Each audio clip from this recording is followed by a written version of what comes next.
So welcome to Kimanya Ngeyo Foundation for Science and Education. Today I want to take you through some of the things that we do here at Kimanya Ngeyo Foundation for Science and Education in one of the lines of action for the organization, and that is agriculture. We know that agriculture is the backbone of many of our African countries, and Uganda in particular. So two units that are very important in the preparation for social action program.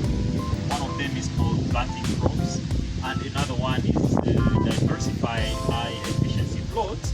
So these two units, these two books really help many of our participants to really learn more about agriculture, to be able to make appropriate technological choices. And I want to take you through a few of the practices that we are doing here. One of them is about really backyard gardens, and the idea is that we all have to be producers. No one should be left behind, whether you are an urban dweller or a rural dweller. We know that we all need to eat. So each and every one of us must be a producer. So what you are seeing here, for example, these are just onions. This is just in front of our house here, our office here, and we have a number of vegetables growing here. We have onions.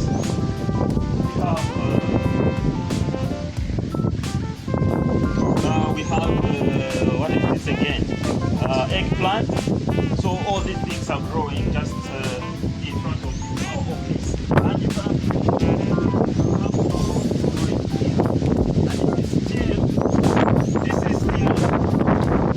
behind our house. You can also do this. There is no excuse. Not saying that I don't have space, I don't have what. No. This is what we call jovio or spider plant. Then I can see we put this here because we have animals around. This is Bwana Hassan Mugoya. He helps in a lot of the activities that we are doing here. So here we have put this, to keep the goats and the chicken that we have away from our backyard gardens, because we also need the animals around. So you cannot say that let's kill the animals, let's do away with the animals because we want to grow our vegetables. So we have the animals around, but also we have our crops which are protected in this way.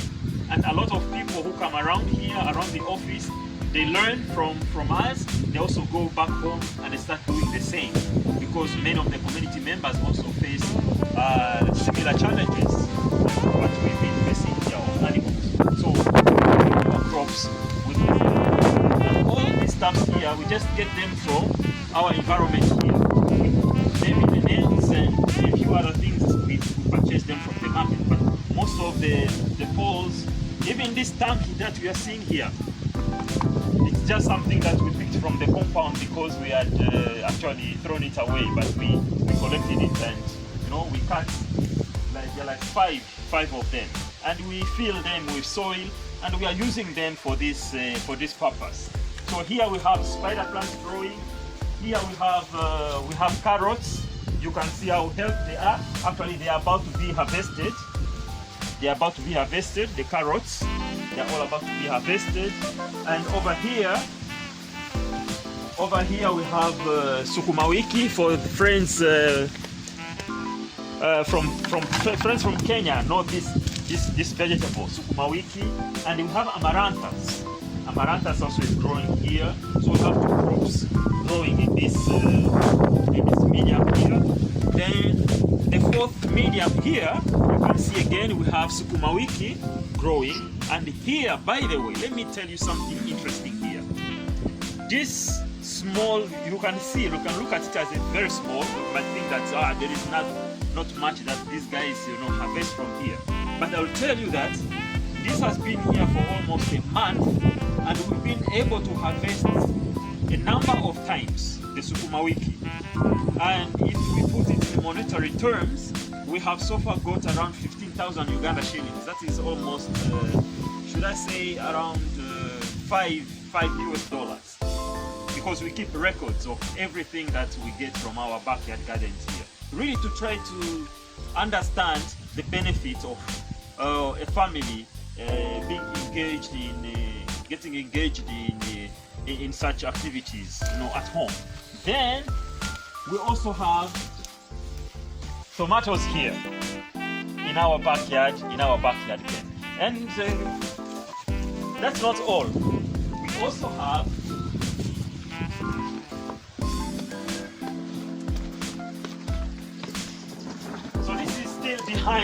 behind our house.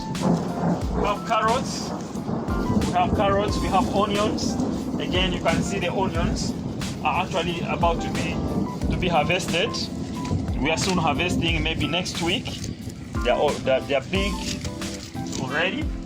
They are about to be harvested.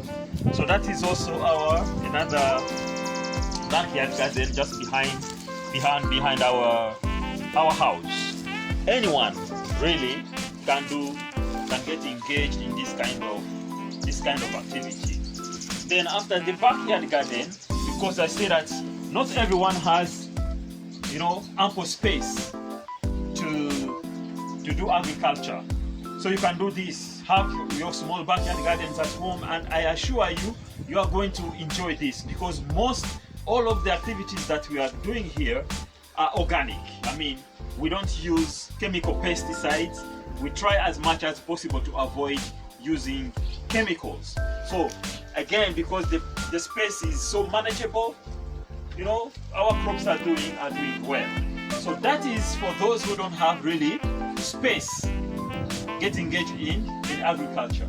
Now I will take you again somewhere else, just within the compound, where we have ample space, and we are practicing what we call diversified high efficiency plot.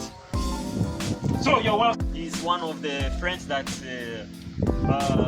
we work with here. We do a lot of agricultural activities together, and Madame Lucky, unfortunately, you can't see her in the video. She's the one capturing this video.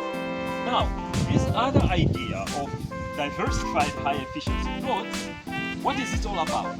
Again, as the name suggests, we want to get more from our small piece of land.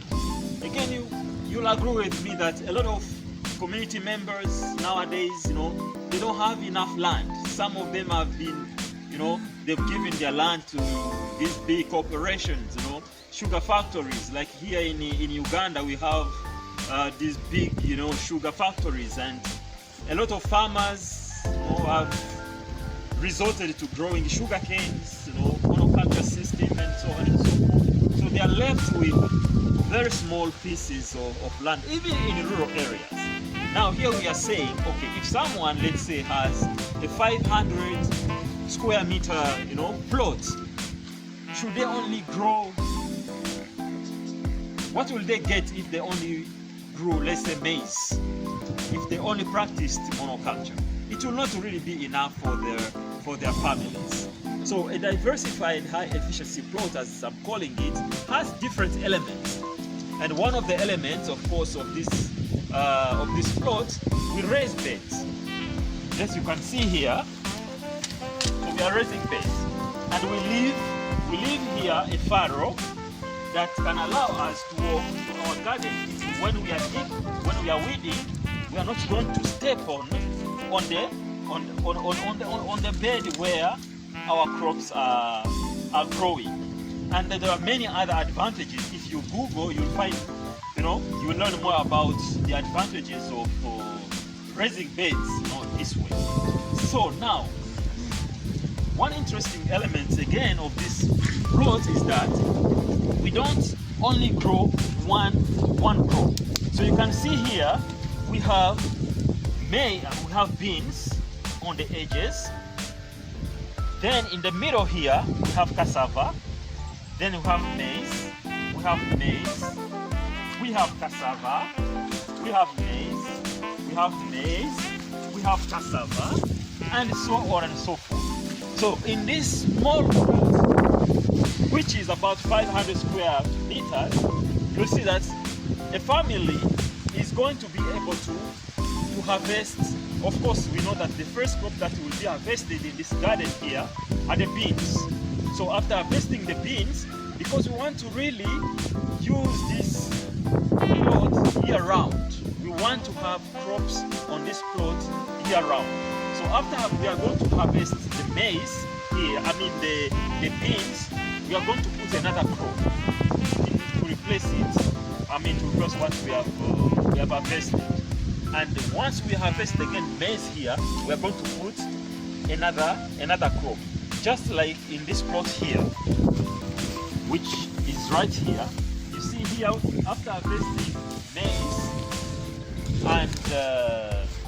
and cassava, we planted pumpkins. And pumpkins, as you know, they are healthy. To protect again our soil, mulching, and many other advantages. You can see how big the pumpkins are. This is just like 2 months, I guess. Yeah, and you can see the size of our pumpkins. And I can assure you that there are so many of them here on this small. Please come and I want people to see this. Because sometimes people think that it's just a joke. That's what we preach. You can see the pumpkins.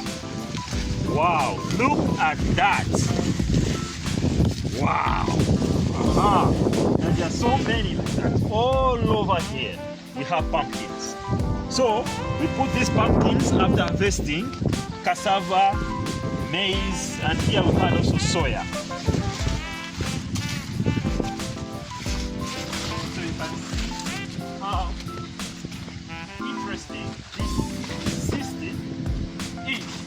The diversified high efficiency growth.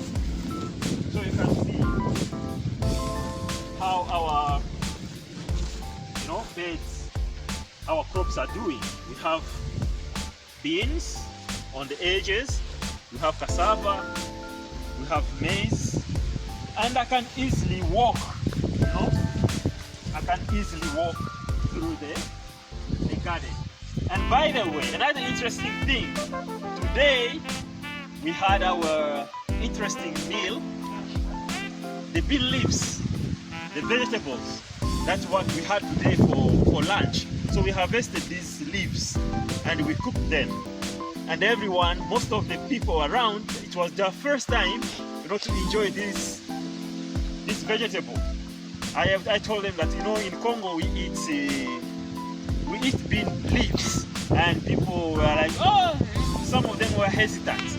But after tasting them, everyone is like, oh my goodness, I'm also going to start eating bean leaves from today onwards because they are so tasty. So the meal was, we got the leaves that's from this one bed here.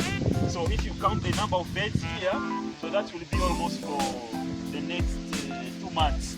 We'll be enjoying the bean leaves. Interesting, my goodness. So you can see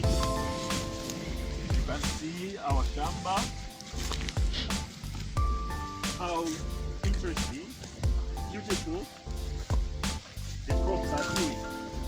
And now when you get tired as a farmer, you are right from the garden, you don't need to go home, and you can rest. And you see, another element of the diversified high efficiency plot is that we also need to have fruits. That's why we are having the fence here. You can see we have pawpaws or papayas growing. So self-sufficient indeed.